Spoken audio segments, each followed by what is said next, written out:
किया है। वीडियोग्राफी के साथ ये पोस्टमार्टम करवाया गया है। आपको बता दें कि ये तीनों ही डॉक्टर केजीएमयू के ही हैं, सीनियर डॉक्टर है, एक्सपर्ट डॉक्टर्स हैं जिन्होंने पोस्टमार्टम का काम पूरा किया है। प्रतीक यादव आज सुबह निधन, संदिग्ध परिस्थितियों में मौत की बात सामने आ रही है। पहले सिविल हॉस्पिटल के निदेशक ने कहा कि मामला संदिग्ध पॉइजनिंग का लग रहा है। वहीं पुलिस भी इस मामले को लेकर जांच पड़ताल और एक एक कदम फूंक कर उठा रही है। पोस्टमार्टम का काम 3 डॉक्टर्स के पैनल ने किया है, जिसकी वीडियोग्राफी भी की गई है और ये काम पूरा हो चुका है। 9 बजे पोस्टमार्टम की शुरुआत हुई थी। केजीएमयू में पोस्टमार्टम संपन्न हुआ है और अब खबर आ रही है कि पोस्टमार्टम की प्रक्रिया संपन्न हो गई है। बहुत जल्द ये रिपोर्ट भी सामने आ जाएगी, लेकिन रिपोर्ट आने से पहले मुमकिन है कि डॉक्टर्स की ओर से भी, उस पैनल की ओर से भी कोई प्रतिक्रिया दी जाए। हमारे सहयोगी ऋषभ इस वक्त पोस्टमार्टम हाउस से मौजूद है हमारे साथ। ऋषभ, प्रक्रिया संपन्न हो गई है, ये जानकारी आ रही है, इसके बारे में बताएं और साथ ही क्या हमें अभी रिपोर्ट का ही इंतजार करना होगा या उससे पहले कोई ब्रीफ डॉक्टर्स पैनल्स की ओर से हमें ब्रीफिंग मिल सकती है? देखिए, सोर्सेज ये बता रहे हैं कि पोस्टमार्टम खत्म हो चुका है और पोस्टमार्टम खत्म होने के बाद की जो कागजी कार्रवाई है वो कागजी कार्रवाई अंदर चल रही है और जिस हिसाब से पुलिस यहाँ पर एक्टिवेट हो गई उससे भी ये बात समझ में आ रही है किसी भी समय शव को यहाँ से निकाला जा सकता है।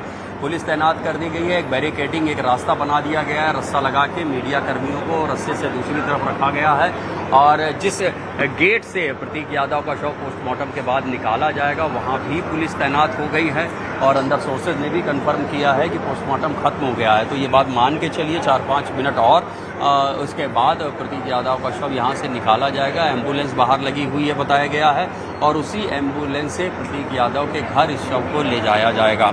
रही बात पोस्टमार्टम रिपोर्ट की, तो अभी डॉक्टर्स की जो फाइंडिंग्स हैं वो पर्चे में भरी जा रही होंगी और जो ऑफिशियली रिपोर्ट होती है वो आने में तो काफ़ी समय लगता है, 8-10 घंटे का समय लग सकता है, लेकिन हम भी पूरी कोशिश करेंगे कि अंदर जो हमारे सोर्सेज हैं उनसे बातचीत की जाए, उनसे पूछा जाए कि आखिरकार क्या निकल के आया है पोस्टमार्टम रिपोर्ट में। तो जी ऋषभ, कोई जानकारी मिल पा रही है कि यहाँ से पार्थिव शरीर को कहाँ ले जाया जाएगा? उनके आवास पर ले जाया जाएगा या फिर दफ्तर पर, जहाँ पर इस वक्त अखिलेश यादव, शिवपाल सिंह यादव मौजूद हैं? आप उनके क्या परिवार से जुड़े कहाँ थे? नहीं, परिवार से नहीं, मैं जिम से जुड़ा हूँ भैया से। जिम में मेरी मुलाकात हुई थी, भैया से मैं जिम से जानता हूँ। अभी आखिरी बार कब मुलाकात हुई उनसे? कुछ टाइम पहले मुलाकात हुई थी भैया से। कल रात को आप थे साथ में? कल रात में हम नई सिविल हॉस्पिटल में गए थे, फिर उसके बाद हम चले आए थे वहाँ से। कितने बजे करीब? 11 से 12 के समथिंग। रात को 11 बजे ले गए थे वहाँ अस्पताल? अस्पताल ले जाया गया था भैया को, उसके बाद कुछ मालूम नहीं हमको क्या हुआ है। रात को 11 बजे प्रतीक यादव अस्पताल ले गए थे? जी ले गए थे भैया को। ले गए थे? कौन ले गया था? सब लोग थे वहीं पे, उनके परिवार के लोग सब लोग थे। और अस्पताल से फिर वापस घर ले गए? हाँ जी। आपका शुभ नाम? स्वप्नेश पांडे। सोमेश पांडे। स्वप्नेश पांडे। आप कहाँ रहते पांडे? जी डालीगंज में रहते हैं। डालीगंज में रहते। आप जिम उनके साथ करते थे? जी, जिम में जाता था। अमूल भैया ट्रेनर थे, उन्हीं के पास में उन्होंने एडमिशन कराया था। भैया से मुलाकात हुई। भैया बहुत नेक, अच्छे दिल के थे और बहुत ही सज्जन थे। भगवान उनकी आत्मा को शांति दे। कब से वो जिम नहीं आ रहे थे? इधर और काफ़ी टाइम से नहीं आ रहे थे। 1-2 महीने पहले मुलाकात हुई थी भैया से, उसके बाद से मुलाकात नहीं। वहीं आयरनपुर घूमती नगर। वैसे रेगुलर आते थे वो रेगुलर वैसे आते थे। रात को आप लोग थे साथ में जब अस्पताल ले गए? जी। ऋषभ, ये बड़ी जानकारी दे रही है कि रात 11 बजे भी अस्पताल लाया गया था उन्हें। क्या है ये जानकारी, क्या है और उसमें कौन कौन लोग थे? एक खबर ये भी आ रही है कि रात में कोई पार्टी भी चल रही थी घर पे, ऐसा कुछ है क्या?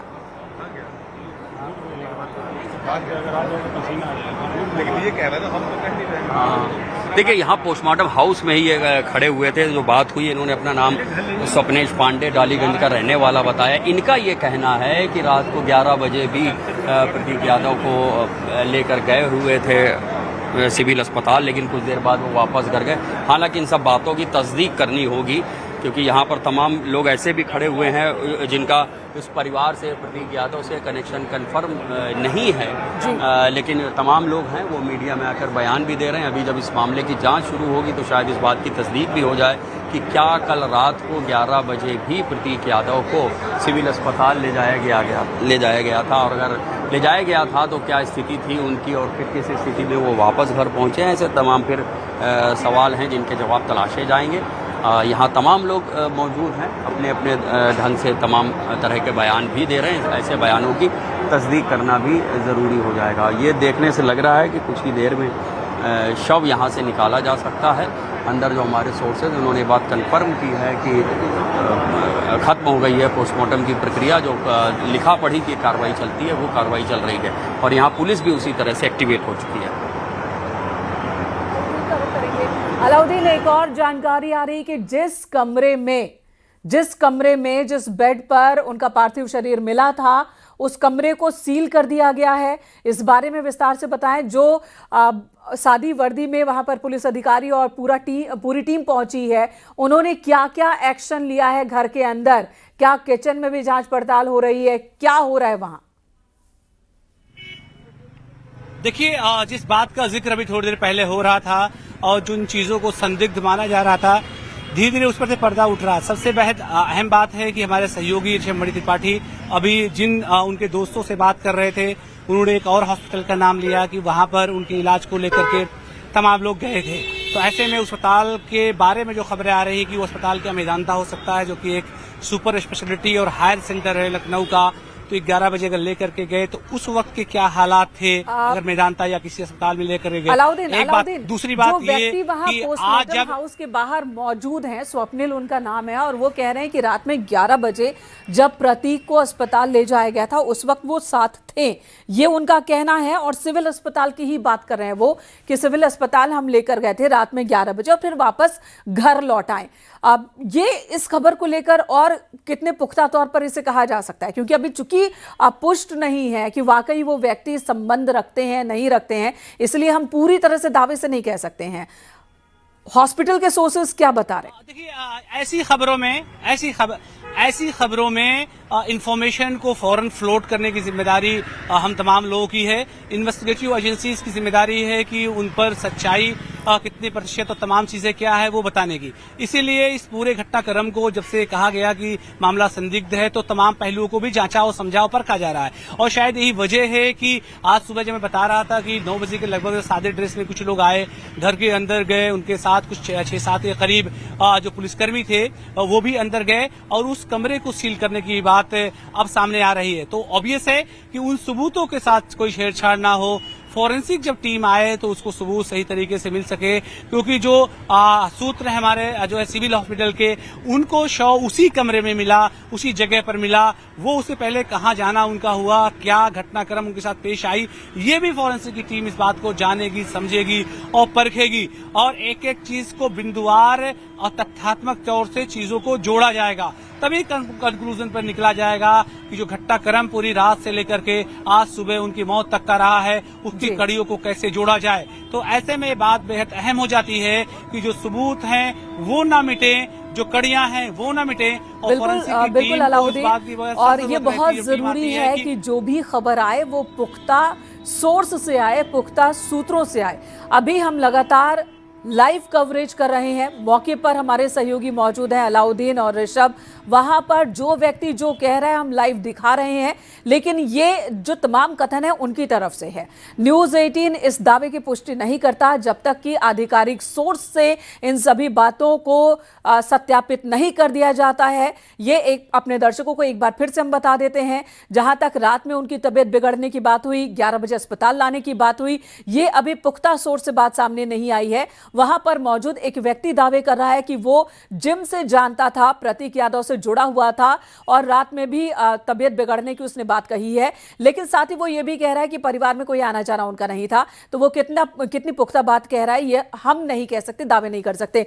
यहां पर एक और बात ध्यान करने वाली है कि उस व्यक्ति का कहना है कि रात में जब तबीयत बिगड़ी तो उन्हें सिविल अस्पताल लाया गया था, जबकि इतना बड़ा कद का एक इंसान जब उसकी तबीयत बिगड़ेगी तो वो सिविल अस्पताल क्यों आएगा? उसके परिजन या उसके दोस्त उसे किसी बड़े अस्पताल में ले जाएंगे। यहां यह भी ध्यान देने की बात है।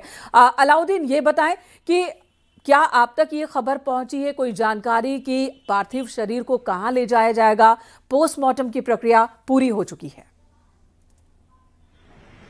देखिए, जहां तक पार्थिव शरीर को ले जाने का मामला है, हालांकि ये फैसला उनके परिवार को करना है, लेकिन एक लखनऊ में गुलाला घाट है और पिपरा घाट ठीक पीछे, मेरे पीछे एक बार कैमरा पैन करेंगे उपेंद्र, पीछे यहाँ से बमुश्किल 100-150 मीटर के बाद आपकी रेलवे क्रॉसिंग आ जाती है। रेलवे क्रॉसिंग के बाद जो झुरमुट से पेड़ दिख रहे हैं वो कैंटोनमेंट का इलाका है, वो पिपरा घाट का अंतोष्टि स्थल है। और तीसरा यहाँ पर जो अंतोष्टि स्थल है गोमती नदी के किनारे जो है।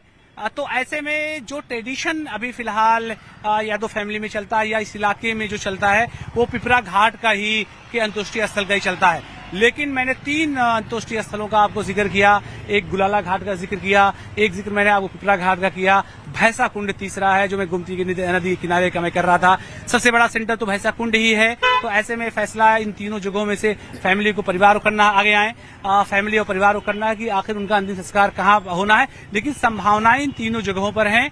लेकिन जो परिवार यादव या फिर इस यादव फैमिली हो या फिर इस इलाके से जुड़े हुए लोग हो, वो मैक्सिमम सामने जो कैंटोनमेंट का जो वो है अंतिम संस्कार की अंतोष्टि स्थल है वहां पर लोग आमतौर से पिपरा घाट में जाते हैं। एक बार फिर से मैं उनकी आवाज के ठीक सामने इसलिए खड़ा हूं ताकि मैं उल्टी दिशा से जब गाड़ी आए या सीधी दिशा से गाड़ी आए तो भी मैं दूर से विजुअल्स को दिखा पाऊं। सामने उनका घर है क्योंकि घर पे आते ही